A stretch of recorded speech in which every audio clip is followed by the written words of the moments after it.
ವೀಕ್ಷಕರೇ, $1.2 ಮಿಲಿಯನ್ ಅಂದ್ರೆ ಭಾರತೀಯ ಕರೆನ್ಸಿಯಲ್ಲಿ ಇದು ಸುಮಾರು 30 ಕೋಟಿಗೂ ಹೆಚ್ಚು. ನಿಮ್ಗೆ ಒಂದು ತಿಂಗಳಿಗೆ ಇಷ್ಟು ಸಂಬಳ ಬೇಕಾ? ಅದಕ್ಕೆ ನೀವು ಮಾಡಬೇಕಿರೋದಿಷ್ಟೇ. ಇಲ್ಲಿ ಸಮುದ್ರದ ನಡುವೆ ಕಾಣ್ತಿರುವಂತ ಈ ಲೈಟ್ ಹೌಸ್ ಅನ್ನ ವಾಚ್ ಮಾಡಬೇಕು. ಇಲ್ಲಿ ನಿಮ್ಗೆ ಯಾರು ಬಾಸ್ ಇರೋದಿಲ್ಲ. ನೀವು ಏಕಾಂಗಿಯಾಗಿ ಇದನ್ನ ಕಾಯ್ಬೇಕು. ನಿಮ್ಗೆ ಗೈಡ್ ಮಾಡೋದಕ್ಕೆ ಇಲ್ಲಿ ಯಾರು ಇರಲ್ಲ. ನೀವೊಬ್ರೇ ನಿಮ್ಗಿಷ್ಟ ಬಂದ ಹಾಗೇನೆ ಇರಬಹುದು. ಇಲ್ಲಿ ನೀವು ಏನ್ ಬೇಕಾದ್ರೂ ಮಾಡೋದಿಕ್ಕೆ ಅವಕಾಶ ಇದೆ. ನೀವಿಲ್ಲಿ ಆರಾಮಾಗಿ ಮಲಗಬಹುದು, ಪುಸ್ತಕ ಓದಬಹುದು, ಸಾಧ್ಯ ಆದ್ರೆ ಕೆಳಗಿನ ನೀರಲ್ಲಿ ಫಿಶಿಂಗ್ ಕೂಡ ಮಾಡಬಹುದು. ನಿಮ್ ಕೆಲಸ ಏನಪ್ಪಾ ಅಂದ್ರೆ ಈ ಒಂದು ಲೈಟ್ ಹೌಸ್ ಅಲ್ಲಿ ಆ ಬೆಳಕು ಸರಿಯಾಗಿ ಕೆಲಸ ಮಾಡ್ತಿದೆ ಇಲ್ವಾ ಅಂತ ಚೆಕ್ ಮಾಡೋದು ಮಾತ್ರ. ಇಷ್ಟೇ ಕೆಲಸಕ್ಕೆ ನಿಮ್ಗೆ ಸಿಗುವಂತ ಸಂಬಳ ಎಷ್ಟು ಗೊತ್ತಾ? ಬರೋಬ್ಬರಿ ಒಂದು ತಿಂಗಳಿಗೆ 30 ಕೋಟಿ ರೂಪಾಯಿ. ಹೌದಾ? ಈ ಒಂದು ಕೆಲಸಕ್ಕೆ ಇಷ್ಟೊಂದು ಹಣನ? ಹಾಗಾದ್ರೆ ಇದನ್ನ ಆರಾಮಾಗಿ ಮಾಡಬಹುದು ಅಂತ ನೀವೇನಾದ್ರೂ ಅಂದ್ಕೊಂಡ್ರೆ ಅದು ನಿಮ್ಮ ತಪ್ಪು ಕಲ್ಪನೆ. ಇಷ್ಟೊತ್ತು ನೀವು ಕೇಳಿದ್ದು ಗುಡ್ ನ್ಯೂಸ್. ಆದ್ರೆ ಈ ಬಗ್ಗೆ ಇರುವಂತ ಬ್ಯಾಡ್ ನ್ಯೂಸ್ ಏನಪ್ಪಾ ಅಂದ್ರೆ ಈ ಜುಮಾನ್ ಲೈಟ್ ಹೌಸ್ ಅನ್ನ ಕಾವಲು ಕಾಯೋದು ಅಷ್ಟು ಸುಲಭದ ಕೆಲಸ ಅಲ್ಲ. ಇದು ಅತ್ಯಂತ ಸವಾಲಿನ ಸಂಗತಿ. ಇದು ಸಮುದ್ರದ ನಡು ಮಧ್ಯೆ ಇರುವಂತ ಲೈಟ್ ಹೌಸ್. ಅನೇಕ ಸಲ ಈ ಸುತ್ತಲಿನ ಅಲೆಗಳು ಈ ಲೈಟ್ ಹೌಸ್ ನ ಎತ್ತರಕ್ಕೆ ಚಿಮ್ತವೆ. ಇಲ್ಲಿ ನಿಮ್ ಜೊತೆ ಮಾತನಾಡೋದಕ್ಕೆ ಯಾರು ಕೂಡ ಇರೋದಿಲ್ಲ. ಮುಖ್ಯವಾಗಿ ಇಲ್ಲಿ ಏಳುವಂತ ತುಫಾನ್ಗಳು ಇವೆಯಲ್ಲ, ಅವು ಅತ್ಯಂತ ರುದ್ರ ಭಯಂಕರವಾಗಿ ಇರ್ತವೆ. ಅವುಗಳಿಂದ ಸಾವು ಕೂಡ ಬರಬಹುದು. ಈ ಫೋಟೋ ನೋಡಿ, ಇದರ ಕಾರ್ಯಾಚರಣೆಯ ಸಮಯದಲ್ಲಿ ತೆಗೆದಂತಹ ಫೋಟೋ. ಈ ಲೈಟ್ ಹೌಸ್ ಅನ್ನ ಮುಚ್ಚುವಂತ ರೇಂಜ್ಗೆ ಇಲ್ಲಿ ಅಲೆಗಳು ಅಪ್ಪಳಿಸ್ತವೆ. ಈ ರೀತಿ ಆದಾಗ ಒಳಗೆ ಇರೋರ ಜೀವಕ್ಕೂ ಕೂಡ ಇದು ಅಪಾಯಕಾರಿ. ಇದ್ರ ಜೊತೆ ಚಂಡಮಾರುತ ಹಾಗೂ ಮಳೆ ಸೇರಿದಂತೆ ಈ ಸನ್ನಿವೇಶ ಇನ್ನಷ್ಟು ಭೀಕರವಾಗಿರುತ್ತೆ. ವೀಕ್ಷಕರೇ, ಇಷ್ಟಕ್ಕೂ ಇದರ ಕಾವಲುಗಾರಿಕೆ ಬಗ್ಗೆ ತಿಳಿಯುವಂತ ಮುನ್ನ ಇದ್ಯಾಕೆ ಇಷ್ಟು ಮುಖ್ಯ? ಇದನ್ಯಾಕೆ ಇಲ್ಲಿ ಕಟ್ಟಿದ್ದಾರೆ? ಇದರ ಅಗತ್ಯ ಏನು? ಇದನ್ನ ಯಾರೋ ಯಾಕೆ ಕಾವಲು ಕಾಯಬೇಕು?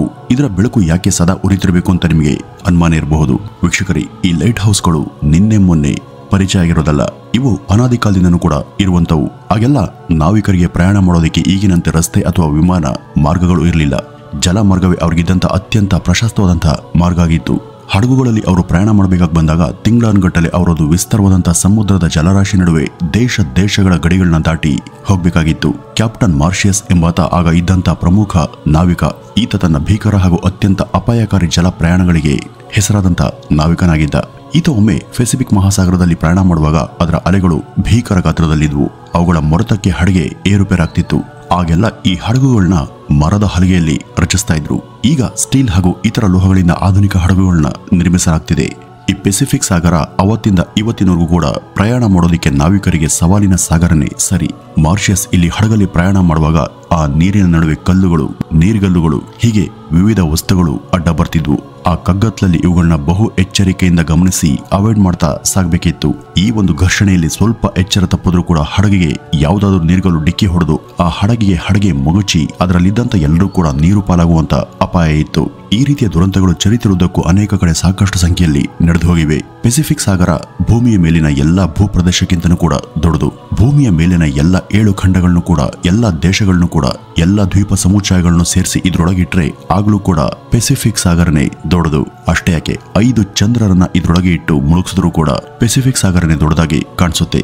ವೀಕ್ಷಕರೇ, ಇದೊಂದೇ ವಿವರಣೆ ಸಾಕು ನಿಮ್ಗೆ ಪೆಸಿಫಿಕ್ ಸಾಗರ ಎಂಥ ಭೀಮ ಗಾತ್ರದ ಅಸಾಧ್ಯವಾದಂತಹ ಮಹಾಸಾಗರ ಅಂತ ಉಲ್ಲೇಖ ಮಾಡೋದಿಕ್ಕೆ. ಈ ಸಾಗರದ ಮೇಲೆ ಪ್ರಯಾಣ ಮಾಡುವಾಗ ಎಷ್ಟೋ ಸಲ ನಾವಿಕರಿಗೆ ಮುಂದಿನ ಭೂಪ್ರದೇಶ ಎಷ್ಟು ದೂರ ಇದೆ ಅಂತ ಗೊತ್ತೇ ಆಗ್ತಿರ್ಲಿಲ್ಲ. ಈ ಸಾಗರ ಕೆಲವು ಕಡೆ 10 ಕಿಲೋಮೀಟರ್ಗಿಂತಲೂ ಕೂಡ ಹೆಚ್ಚು ಆಳ ಇದೆ. ಆಗಿನವರು ದಿಕ್ಸೂಚಿಯ ಆಧಾರದ ಮೇಲೆ ಇದರಲ್ಲಿ ಪ್ರಯಾಣವನ್ನ ಮಾಡ್ತಿದ್ರು. ಈಗಿನಂತೆ ಆಗ GPS ತರಹದ ಆಧುನಿಕ ವ್ಯವಸ್ಥೆ ಇರಲಿಲ್ಲ. GPS ಆವಿಷ್ಕಾರವಾದದ್ದು 1973ರಲ್ಲಿ. ಇದು ಎಲ್ಲರಿಗೂ ಸಿಗುವಂತಾಗಿದ್ದು 1978ರ ನಂತರ. ಈ GPS ಅನ್ನ ಅನುಸರಿಸಿಯೂ ಕೂಡ ಈಗಲೂ ನಾವು ಕೆಲವು ಸಲ ದಾರಿ ಗೊತ್ತಾಗದೆ ಮಾಡ್ತೀವಿ. ಹೀಗಿರುವಾಗ ಅಂತ ಮಹಾಸಾಗರದಲ್ಲಿ ಪ್ರಯಾಣ ಮಾಡುವಾಗ ನಾವಿಕರು ಹೇಗೆ ದಾರಿಯನ್ನು ಕಂಡುಕೊಳ್ತಿದ್ರು? ಅವರು ಹಗಲಿನ ಸಮಯದಲ್ಲಿ ಸೂರ್ಯ ಚಲಿಸುವಂತ ದಿಕ್ಕು ಮತ್ತು ರಾತ್ರಿಯ ಸಮಯದಲ್ಲಿ ನಕ್ಷತ್ರಗಳ ಸ್ಥಾನ ಲೆಕ್ಕ ಹಾಕಿ ದಾರಿಯನ್ನ ಅನುಸರಿಸ್ತಿದ್ರು. ಇನ್ನುಳಿದಂತೆ ಕೆಲ ದಿಕ್ಸೂಚಿ ತರಹದ ಕೆಲ ಮ್ಯಾನ್ಮೇಡ್ ಉಪಕರಣಗಳು ಕೂಡ ಆಗ ಅವ್ರಿಗೆ ಆ ಒಂದು ನಿಟ್ಟಿನಲ್ಲಿ ಸಹಾಯ ಮಾಡ್ತಿದ್ವು. ಈ ಬೇಸಿಕ್ ನ್ಯಾವಿಗೇಷನ್ ನಿಯಮಗಳಿಂದನೂ ಕೂಡ ಒಮ್ಮೊಮ್ಮೆ ಸಮಸ್ಯೆ ಉಂಟಾಗಿ ದಿಕ್ಕು ತಪ್ಪುವಂತ ಸಂಭವ ಇರ್ತಿತ್ತು. ಒಮ್ಮೆ ಕ್ಯಾಪ್ಟನ್ ಎಲಿಸ್ ಎಂಬ ನಾವಿಕರಿಗೆ ಇಂಥದೇ ಒಂದು ಸಮಸ್ಯೆ ಎದುರಾಗಿತ್ತು. ಆತ ತನ್ನವ್ರ ಜೊತೆ ಹಡಗ್ನಲ್ಲಿ ಪೆಸಿಫಿಕ್ ಮಹಾಸಾಗರವನ್ನು ದಾಟುವಾಗ ಆ ರಾತ್ರಿಯ ಮಬ್ಬಲ್ಲಿ ಅವನು ಗುರುತು ಮಾಡಿಕೊಂಡಿದ್ದಂತ ದಾರಿ ಮರೆಯಾಯಿತು. ಅದು ಅಲ್ಲದೆ ಅವತ್ತು ಪ್ರಚಂಡ ಚಂಡಮಾರುತ ಇದ್ದು ಅದರ ಹೊಡೆತಕ್ಕೆ ಸಿಲುಕಿದಂತ ಹಡಗು ತೊಯ್ದಾಡತೊಡಗಿತ್ತು. ದಾರಿ ಎಲ್ಲಿದೆ, ತಾವೆತ್ತ ಸಾಗಬೇಕು ಅಂತ ಅವ್ರಿಗೆ ಗೊತ್ತಾಗದೆ ಆ ಒಂದು ಗಾಢಾಂಧಕಾರದಲ್ಲಿ ಅವರು ದಾರಿಯನ್ನ ತಪ್ಪಿದ್ರು. ಹಡಗ್ನಲ್ಲಿ ಇದ್ದಂತ ನೀರು, ಆಹಾರ ಮುಗಿದು ಹೋಗಿ ಅವರು ಹಸಿವಿನಿಂದ ಪರದಾಡುವಂತ ಸ್ಥಿತಿ ಎದುರಾಯಿತು. ಸುತ್ತಲೂ ಅಳತೆಗೆ ಸಿಗದಷ್ಟು ಜಲರಾಶಿ ಇದ್ರೂ ಕೂಡ ಸಾಗರದ ನೀರನ್ನು ಅವರು ಕುಡಿಯೋ ಹಾಗಿರ್ಲಿಲ್ಲ. ಕಾರಣ ಅದು ಕಡು ಉಪ್ಪಾಗಿರುತ್ತೆ. ಈ ನೀರು ದೇಹವನ್ನು ಸೇರಿದ್ರೆ ಅದರಿಂದ ತೊಂದರೆನೇ ಹೆಚ್ಚು. ಅನೇಕರು ಹಸಿವು ಮತ್ತು ಬಾಯಾರಿಕೆಯಿಂದ ಹಡಗಲ್ಲೇ ಸಾವನ್ನಪ್ಪಿದ್ರು. ಕೊನೆಗೆ ಅದು ತೇಲ್ತಾ ಹೇಗೋ ದಡವನ್ನ ಸೇರಿತ್ತು. ಈ ಹೊತ್ತಿಗೆ ಅದರ ನಾವಿಕ ಸೇರಿ ಕೆಲವು ಜನ ಮಾತ್ರ ಬದುಕಿದ್ರು. ವೀಕ್ಷಕರೇ, ಈಗ ಈ ಬಗೆಯ ಸಮಸ್ಯೆಗಳಿಂದ ಪಾರೋಗೋದಿಕ್ಕೆ ಈ ಲೈಟ್ ಹೌಸ್ಗಳ ಆವಿಷ್ಕಾರ ಹೇಗಾಯಿತು ಅಂತ ಸ್ವಲ್ಪ ತಿಳಿಯೋಣ. ಬಹಳ ಹಿಂದೆ ಈಜಿಪ್ಟಿನ ಮೆಡಿಟೇರಿಯನ್ ಸಮುದ್ರದ ಬಳಿ ಸಿಟಿ ಆಫ್ ಅಲೆಕ್ಸಾಂಡ್ರಿಯಾ ಎಂಬ ಒಂದು ಊರಿತ್ತು. ಇದರ ರಾಜನಾಗಿದ್ದವನು ಫೆಟಾಮೈನ್ ಸೆಕೆಂಡ್ ಫಿಲಾಡೆಲ್ಫಿಯಸ್ ಎಂಬಾತ. ಈತ ಇದ್ದಂಥ ಸ್ಥಳ ಅಥವಾ ದ್ವೀಪ ಅಂದಿನ ಮುಖ್ಯ ಟ್ರೇಡ್ ಸೆಂಟರ್ ಆಗಿತ್ತು. ಅಲ್ಲಿದ್ದಂಥ ಅನೇಕ ಸರಕನ್ನ ಹೊತ್ತಂತ ಹಡಗುಗಳು ದೂರದ ಜಾಗಗಳಿಗೆ ನಿತ್ಯ ಪ್ರಯಾಣವನ್ನ ಮಾಡ್ತಿದ್ವು. ಆದರೆ ಇಲ್ಲಿದ್ದ ಒಂದೇ ಒಂದು ಮುಖ್ಯ ಸಮಸ್ಯೆ ಏನಂದ್ರೆ ಅದು ಆ ರಾಜನಿದ್ದಂಥ ಲೊಕೇಶನ್. ಇದು ಭೌಗೋಳಿಕವಾಗಿ ಅತ್ಯಂತ ಅನಿಶ್ಚಿತ ಹಾಗೂ ಅಸಹಜ ಸ್ಥಿತಿಯಲ್ಲಿದ್ದಂಥ ಸ್ಥಳ. ಈ ಮ್ಯಾಪ್ ಅನ್ನು ನೋಡಿ ಇಲ್ಲಿಂದ ದೂರದ ದೇಶಗಳ ಗಡಿಯನ್ನು ತಲುಪಬೇಕು ಅಂದ್ರೆ ಮಧ್ಯದಲ್ಲಿ ಬರುವಂತ ಅನೇಕ ಕಲ್ಲಿನ ಬೆಟ್ಟಗಳ ಕಣಿವೆಗಳನ್ನ ದಾಟಿ ಹಡಗುಗಳು ಸಾಗಬೇಕು. ಇಲ್ಲಿಂದ ಅಲ್ಲಿಗೆ ಹೋಗೋದಕ್ಕೆ ಕನಿಷ್ಠ 10 ರಿಂದ 15 ಕಲ್ಲಿನ ಬೆಟ್ಟಗಳನ್ನ ನಾವು ದಾಟಬೇಕಿತ್ತು. ಈ ರೀತಿ ಹೋಗುವಾಗ ಬೃಹದಾಕಾರದ ಹಡಗುಗಳನ್ನ ಅತ್ಯಂತ ಎಚ್ಚರಿಕೆಯಿಂದ ತಿರುಗಿಸಿ ಚಲಾಯಿಸಬೇಕಾಗಿ ಬರ್ತಿತ್ತು. ಈ ಒಂದು ಪ್ರಯತ್ನದಲ್ಲಿ ಸ್ವಲ್ಪ ಎಚ್ಚರವನ್ನು ತಪ್ಪಿದ್ರೂ ಯಾವುದಾದ್ರೂ ಬಂಡೆ ಅಥವಾ ಬೆಟ್ಟಕ್ಕೆ ಅವು ತಗುಲಿ ಹಡಗುಗಳು ಮಗುಚಿ ಅದರಲ್ಲಿ ಇರುವಂತ ಕಾರ್ಗೋ ಸರ್ಕೆಲ್ಲ ನೀರು ಪಾಲಾಗಿ ವ್ಯರ್ಥವಾಗುವಂತ ಅಪಾಯ ಇತ್ತು. ಎಷ್ಟು ಸಲ ಈ ರೀತಿ ಆಗಿದ್ದು ಕೂಡ ಉಂಟು.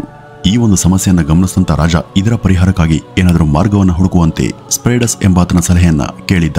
ಈ ಸ್ಪ್ರೇಡಸ್ ಆಗಿನ ಕಾಲದ ಪ್ರಮುಖ ಆರ್ಕಿಟೆಕ್ಟ್. ಈ ಒಂದು ಸಮಸ್ಯೆ ಆಲಿಸಿದಂತ ಆತ ಇದಕ್ಕೆ ಬೇಕಾದಂತ ತಯಾರಿಗೆ ಮುಂದಾಗ್ತಾನೆ. ಅವನ ಈ ಒಂದು ಕೆಲಸಕ್ಕೆ ರಾಜನು ಕೂಡ ನೆರವಾದ. ಆಗ್ಲೇ ನೋಡಿ ಈ ಲೈಟ್ ಹೌಸ್ ಎಂಬ ಕಲ್ಪನೆ ಹೊಸದಾಗಿ ವಿಶ್ವದಲ್ಲೇ ಮೊದಲ ಬಾರಿಗೆ ಉಗಮವಾಗಿದ್ದು. ಅಲ್ಲಿಯ ಸಿಟಿ ಆಫ್ ಅಲೆಕ್ಸಾಂಡ್ರಿಯಾದ ಫಾರಸ್ನ ದಡದ ಮೇಲೆ ದೊಡ್ಡ ಲೈಟ್ ಹೌಸ್ ಅನ್ನು ರಚಿಸಿ ಅದು ಸದಾ ಬೆಳಗ್ತಾ ದೂರದ ಹಡಗುಗಳಿಗೆ ದಾರಿ ತೋರಲಿ ಹಾಗೂ ಎದುರಾಗುವಂತ ಅಪಾಯ ಮತ್ತು ಅಡ್ಡಿ ಆತಂಕಗಳ ಬಗ್ಗೆ ಮೊದಲೇ ಸೂಚನೆ ಕೊಡುವಂತಾಗಲಿ ಎಂಬುದು ಅವರ ಉದ್ದೇಶ ಆಗಿತ್ತು. ವಿಶ್ವದ ಮೊದಲ ಲೈಟ್ ಹೌಸ್ ಅಲ್ಲಿಯ ಪುಟ್ಟ ದಡವೊಂದರ ನಡುವೆ ಸ್ಥಾಪನೆ ಆಯಿತು. ಇದು 300 ಅಡಿಗಿಂತಲೂ ಕೂಡ ಹೆಚ್ಚು ಉದ್ದ ಇತ್ತು. ಆರಂಭದಲ್ಲಿ ಇದು ಕಲ್ಲಿದ್ದಲು ಹಾಗೂ ಸೌದೆಯ ಬಳಕೆ ಮಾಡುವ ಮೂಲಕ ಜ್ವಲಿಸಿ ಬೆಳಕನ್ನು ಕೊಡ್ತಿತ್ತು. ವಿದ್ಯುತ್ ಹಾಗೂ ಬಲ್ಬ್ಗಳ ಆವಿಷ್ಕಾರದ ಬಳಿಕ ದೊಡ್ಡ ಸರ್ಚ್ ಲೈಟ್ ಅನ್ನ ಇಲ್ಲಿ ಅಳವಡಿಸಿ ಹಲವು ಮೈಲಿಗಳವರೆಗೂ ಅದರ ಬೆಳಕು ಹಾಯುವಂತೆ ವ್ಯವಸ್ಥೆಯನ್ನ ಕಲ್ಪಿಸಿದ್ರು. ಮೊದಲೆಲ್ಲ ಇದಕ್ಕೆ ಅಪಾರವಾದಂತಹ ಕಲ್ಲಿದ್ದಲ ಇಂಧನ ಒದಗಿಸೋದಕ್ಕೆ ಕಾರ್ಮಿಕರು ನಿತ್ಯ ಕೆಳಗಿಂದ ಮೇಲೆ ಓಡಾಡಬೇಕಿತ್ತು. ಈ ಒಂದು ಲೈಟ್ ಹೌಸ್ ನಿಜಕ್ಕೂ ನಾವಿಕರಿಗೆ ತುಂಬಾ ಅನುಕೂಲ ಆಯಿತು. ರಾತ್ರಿಯ ಸಮಯದಲ್ಲಿ ಇದರ ಬೆಳಕಿನ ಸಹಾಯದಿಂದ ದೂರದಲ್ಲಿ ಇರಬಹುದಾದಂತಹ ಅಡ್ಡಿ ಆತಂಕಗಳ ಅರಿವು ಮೊದಲೇ ಸಿಕ್ಕಿ ನಾವಿಕರು ಜಾಗೃತರಾಗಿ ಯಾವುದೇ ಅಪಾಯವಾಗದೆ ದಾಟೋದಕ್ಕೆ ಸಹಾಯವಾಯಿತು. ಹಾಗೂ ಈ ಒಂದು ಕಾನ್ಸೆಪ್ಟ್ ಬಹುಬೇಗ ವಿಶ್ವಾದ್ಯಂತ ಪ್ರಚಾರ ಹಾಗೂ ಮೆಚ್ಚುಗೆಯನ್ನ ಪಡೆಯಿತು. ಅನೇಕ ಕಡೆ ಅಗತ್ಯ ಸ್ಥಳಗಳಲ್ಲಿ ಎತ್ತರದ ಜಾಗಗಳಲ್ಲಿ ಇವುಗಳನ್ನ ರಚಿಸೋದಕ್ಕೆ ಶುರು ಮಾಡಿದ್ರು. ಇದು ನಿಜಕ್ಕೂ ಆಧುನಿಕ ಯುಗದ ಆವಿಷ್ಕಾರಗಳಲ್ಲಿ ಹೊಸ ಕ್ರಾಂತಿ ಅಲೆಯನ್ನ ಎಬ್ಬಿಸಿತು. ಸಾಗರಗಳಲ್ಲಿ ಎಲ್ಲೆಲ್ಲಿ ಹೆಚ್ಚು ಅಪಾಯವಿದೆಯೋ, ಎಲ್ಲೆಲ್ಲಿ ಹಡಗುಗಳ ಟ್ರೇಡ್ ಹೆಚ್ಚಾಗಿ ನಡೆಯುತ್ತೋ ಅಲ್ಲೆಲ್ಲ ಇವುಗಳು ಇವತ್ತು ರಚನೆಯಾಗಿವೆ. ಬ್ರಿಸ್ನೆಲ್ ಎಂಬ ತಜ್ಞನೊಬ್ಬ ಈ ಮೊದಲಿದ್ದಂಥ ಮಂದ ಬೆಳಕು ಹೊರಸೂಸುವಂತ ಲೆನ್ಸ್ ಇದ್ದಂಥ ಲೈಟ್ ಹೌಸ್ಗಳಿಗೆ ಹೊಸ ಮಾದರಿಯ ಮತ್ತು ಹೆಚ್ಚು ಪ್ರಕಾಶತೆ ಬೀರುವಂತ ಲೆನ್ಸ್ ಅನ್ನ ತಯಾರಿಸಿ ಅಳವಡಿಸ್ತಾ. ಇದು ಎದುರಿಗೆ ಬರುವಂತ ಹಡಗುಗಳ ಸರ್ಚ್ ಲೈಟ್ ತನ್ನ ಮೇಲೆ ಬಿದ್ದ ತಕ್ಷಣ ಒಂದೇ ನೇರ ಮಾರ್ಗದಲ್ಲಿ ಪ್ರತಿಫಲಿಸುತ್ತೆ. ಅದರಿಂದಲೇ ಇದನ್ನ ಬ್ರಿಸ್ನೆಲ್ ಲೆನ್ಸ್ ಅಂತ ಕರೀತಾರೆ. ಸಾಕಷ್ಟು ಕಡೆ ಈಗ ಎಲೆಕ್ಟ್ರಿಕ್ ಬಲ್ಬ್ಗಳು ಉಳ್ಳಂತ ಲೈಟ್ ಹೌಸ್ಗಳು ಕೂಡ ಬಳಕೆಯಲ್ಲಿವೆ. ವೀಕ್ಷಕರೇ, ಈ ಒಂದು ವಿಡಿಯೋದ ಆರಂಭದಲ್ಲಿ ಹೇಳಿದಂತ ಆ ಲೈಟ್ ಹೌಸ್ನ ಹೆಸರು ಜುಮಾನ್ ಲೈಟ್ ಹೌಸ್. ಜಸ್ಟ್ ಇದರ ಬೆಳಕು ಸರಿ ಇದೆಯಾ ಇಲ್ವಾ ಅಂತ ಇಲ್ಲೇ ಇದ್ದು ಇದನ್ನು ನೋಡ್ಕೊಳ್ಳೋದಿಕ್ಕೆ ನಿಮಗೆ ಸಿಗುವಂತ ಸಂಬಳ ಬರೋಬ್ಬರಿ 30 ಕೋಟಿ ರೂಪಾಯಿ. ಆದ್ರೆ ನೀವು ಇಲ್ಲಿ ಕೆಲಸ ಮಾಡಬೇಕು ಅಂದ್ರೆ ನಿಮಗೆ ಭಂಡ ಧೈರ್ಯ ಇರಬೇಕು ಹಾಗೂ ಎಂಟೆದೆ ಇರಬೇಕು. ಇಲ್ಲಿ ಕೆಲಸ ಮಾಡೋದಕ್ಕೆ ಹೋದವರು ಬದುಕು ಬರ್ತಾರ ಅನ್ನೋದು ಕೂಡ ಗ್ಯಾರಂಟಿ ಇಲ್ಲ. ಈಗ ಹೇಳಿ, ಇಂಥ ಸ್ಥಳದಲ್ಲಿ ಕೆಲಸ ಮಾಡೋದಕ್ಕೆ ನಿಮಗೆ ಆಸೆ ಮತ್ತು ಧೈರ್ಯ ಇದೆಯಾ? ವೀಕ್ಷಕರೇ, ಇದಿಷ್ಟು ಇವತ್ತಿನ ಈ ಒಂದು ವಿಡಿಯೋದ ಮಾಹಿತಿ. ನಮಸ್ಕಾರ.